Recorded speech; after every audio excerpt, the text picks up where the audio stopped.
اور اس میں کہا گیا جی کہ جو بلاول حسین ہیں انہوں نے اپنی رحم کی درخواست میں اپیل کی کہ میرا 9 مئی کے واقعات میں ملوث ہونا بہت بڑی غلطی تھی، مجھ پر رحم کیا جائے اور میری معافی کی درخواست قبول کی جائے۔ زاہد خان کہتے ہیں میں نہایت عاجزی کے ساتھ درخواست کرتا ہوں کہ میرے ساتھ حسن سلوک کا معاملہ کیا جائے۔ زاہد خان کہتے ہیں میں ریاست کے خلاف اپنے غلط کاموں پر شرمندہ ہوں۔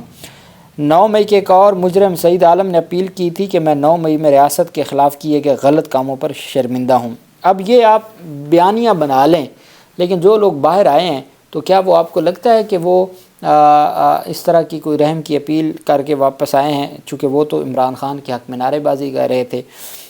ساتھ جو محمد سلمان نے کہا کہ انتہائی عاجزی کے ساتھ میری درخواست ہے کہ میرے ساتھ حسن سلوک کا معاملہ کیا جائے۔ محمد سلمان ایک اور ہیں، وہ کہتے ہیں میں اپنے 9 مئی کے کاموں پر شرمندہ ہوں اور اپنے حکام کے ساتھ مکمل تعاون کروں گا۔ الیاس کہتے ہیں میرے ساتھ رحم کیا جائے، 9 مئی کو مجھے بعض افراد نے گمراہ کیا۔ الیاس کہتے ہیں میں اپنی غلطیوں کی پوری ذمہ داری لیتا ہوں، میں جانتا ہوں میرے عمل سے میرے خاندان کو شرمندگی اٹھانا پڑی ہے۔ یاسر نواز کہتے ہیں میں انتہائی عاجزی سے درخواست کرتا ہوں کہ میرے معاملے میں آپ حسن سلوک اور نرمی کی جائے۔ میں 9 مئی کو ریاست اور ریاستی اداروں کے خلاف لوگوں کو اکسانے والی غلطیوں کا اعتراف کرتا ہوں۔ 19 مجرمان کی پٹیشنز خالصتاً انسانی ہمدردی کی بنیاد پر قانون کے مطابق منظور کی گئی ہیں۔ سزاؤں کی معافی شفاف قانونی عمل اور انصاف کی مضبوطی کا ثبوت ہے۔ اب یہ نہیں پتہ درست ہیں یا غلط ہیں، لیکن ہم نے دیکھا کہ پہلے اقبالی جرم بھی ویڈیو سامنے آئی۔ آپ کو یاد ہوگا کہ جب عمران خان پر وزیر آباد میں حملہ ہوا تھا اور جس ملزم کو گرفتار کیا گیا تھا نوید، جو اب بھی جیل میں ہے، تو اس کی جانب سے بھی اسٹیٹمنٹ ہمیں تھانے سے پتہ چل گیا تھا، وہ ویڈیو وائرل ہو گئی تھی اور اس کی اسٹیٹمنٹ آ گئی تھی۔ تو یہ تو ایک نظام ہے، اور اس نظام میں رہتے ہوئے یہ ایک واقعی بڑی اہم بات ہے کہ کنفیشنل جو ویڈیوز ہیں وہ بھی، اور پھر اب یہ جو رحم کی اپیلیں ہیں یہ کیسے باہر آئی ہیں۔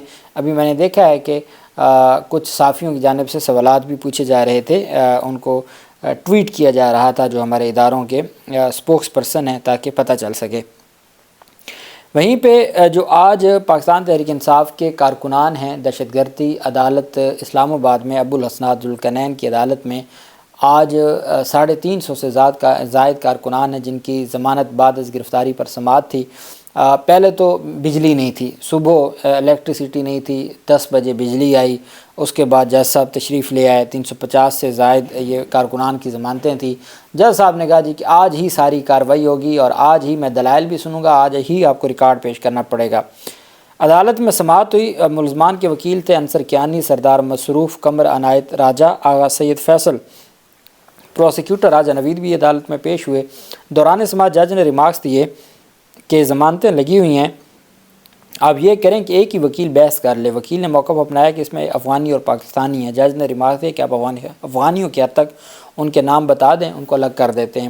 وکیل نے کہا کہ سب افغانی لیگل طور پر پاکستان میں رہ رہے ہیں، سب کے کاغذات بھی لگے ہیں، لیگل افغانیوں نے پناہ کے لیے اپلائی کیا ہوا ہے اور وہ اس قسم کی سرگرمیوں میں شامل نہیں ہوتے۔ سب افغانیوں کو گھروں سے کراچی کمپنی اور ترنول سے اٹھایا گیا۔ جج نے استفسار کیا کہ یہ ٹوٹل کتنے لوگ ہیں، تو وکیل نے جواب دیا یہ 146 لوگ ہیں۔ جج نے پوچھا ان سب پر برآمدگیاں ڈالی گئی ہیں؟ وکیل نے بتایا کہ سب پر مشکوک برآمدگیاں ڈالی گئی ہیں، کوئی ویڈیو اور کوئی پرائیویٹ گواہ نہیں ہے۔ وکیل انصر کیانی نے کہا کہ 14 مقدمات میں ضمانتیں لگی ہوئی ہیں اور ان کی تفتیشی ابھی تک نہیں پہنچے۔ پروسیکیوٹر راجہ نوید نے کہا کہ ریکارڈ کچھ دیر تک پہنچ جائے گا۔ جج نے ریمارک دیا کہ ریکارڈ نہ آیا تو میں DIG کو ذاتی حیثیت میں طلب کر لوں گا، صبح سے بجلی نہیں تھی، میں نے ان کو بلایا کہ بجلی بحال کرو۔ پروسیکیوٹر زاہد آصف نے کہا کہ ملزمان کو گرفتار کر کے شناخت پریڈ پر جیل بھیجا گیا، کسی بے گناہ کو گرفتار نہیں کیا۔ اسلام آباد میں دفعہ 144 نافذ تھی، اس کے باوجود سیاسی جماعت نے احتجاج کیا۔ ہر 2-3 ماہ بعد ایک سیاسی جماعت اسلام آباد پر چڑھائی کی ترغیب دیتی ہے۔ انہوں نے کہا جسمانی ریمانڈ کے دوران ملزمان سے برآمدگیاں کی گئی ہیں۔ انہوں نے استدعا کی کہ تمام ملزمان کی بعد از گرفتاری درخواست ضمانتیں مسترد کی جائیں۔ اس کے ساتھ دہشت گردی عدالت کے جج نے فیصلہ محفوظ کیا اور فیصلہ محفوظ کرنے کے بعد رات 9 بجے تک وکلاء وہاں موجود رہے۔ پاکستان تحریک انصاف کے وکلاء کا کہنا ہے کہ ہمیں عدالتی عملے کی جانب سے کہا گیا ہے کہ بیشتر کی ضمانتیں منظور کر لی گئی ہیں۔ بیشتر سے مراد یہ ہے کہ پاکستان تحریک انصاف کے وکلاء کا کہنا ہے کہ 90% کی ضمانتیں منظور کر لی گئی۔ اس کا مطلب ہے 350 میں سے 300 سے زائد کی ضمانتیں اور 14 مقدمات میں، تمام مقدمات میں ضمانت کی درخواستیں تھیں۔ تو وہ منظور کر لی گئی ہیں، لیکن جج صاحب نے کوشش چونکہ 350 لوگوں کا فیصلہ لکھنا ہے تو وہ رات تک جج ابوالاسناد ذوالقرنین صاحب کام کرتے رہے۔ اب کل جو ہے وہ محفوظ فیصلہ سنایا جائے گا، اور کل رہائی جو ہے، جن کی ضمانتیں منظور ہو گئی ان کی رہائی ہو جائے گی، جن کی ضمانتیں خارج ہوں گی ان کی ضمانتیں اسلام آباد ہائی کورٹ میں دائر ہو جائیں گی۔ وہیں پہ جو پہلا کیس تھا 5 اکتوبر کا احتجاج کا، اس میں جن 11 لوگوں کی جو گرفتار تھے ان کی ضمانت بعد از گرفتاری کی ضمانتیں آج منظور کی ہیں۔ دہشت گردی عدالت اسلام آباد نے 11 کارکنان کی بعد از گرفتاری درخواست ضمانتیں منظور کی ہیں، اور جج ابوالاسناد ذوالقرنین نے سماعت کی، اور عدالت نے سماعت کرنے کے بعد 5-5 ہزار مچلقوں کے عوض ضمانتیں منظور کی ہیں، اور عدالت کی جانب سے کہا گیا ہے کہ ان کو فوری طور پر رہا کر دیا جائے۔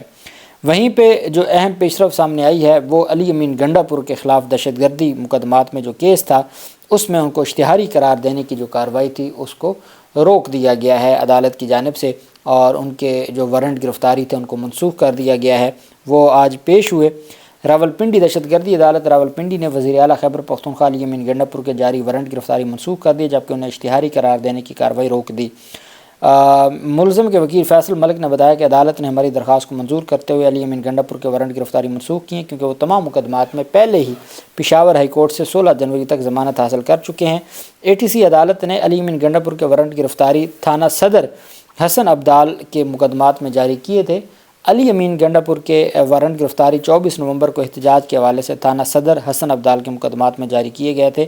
کچھ مقدمات میں ان کو اشتہاری قرار دینے کی کارروائی بھی شروع کی گئی تھی، بالآخر وہ جو تمام کارروائی ہے اس کو روک دیا گیا ہے، اور عدالت نے ان کی جو وارنٹ گرفتاری ہیں ان کو بھی جو ہے وہ منسوخ کر دیا ہے۔ تو یہ آج عدالت کی جانب سے پاکستان تحریک انصاف کے رہنماؤں کی درخواستوں پر جو ایک بڑی پیش رفت سامنے آئی ہے۔ رات گئے تک جج ابوالاسناد ذوالقرنین صاحب فیصلے لکھواتے رہے، اور پھر اس کے بعد مزید جو فیصلے ہیں وہ کل انشاءاللہ جاری ہوں گے، اور ہر صورت جو پاکستان تحریک انصاف کے لوگ ہیں ان کو ریلیف ملے گا آئین اور قانون کے مطابق۔ اللہ پاک پاکستان کا حامی و ناصر ہو۔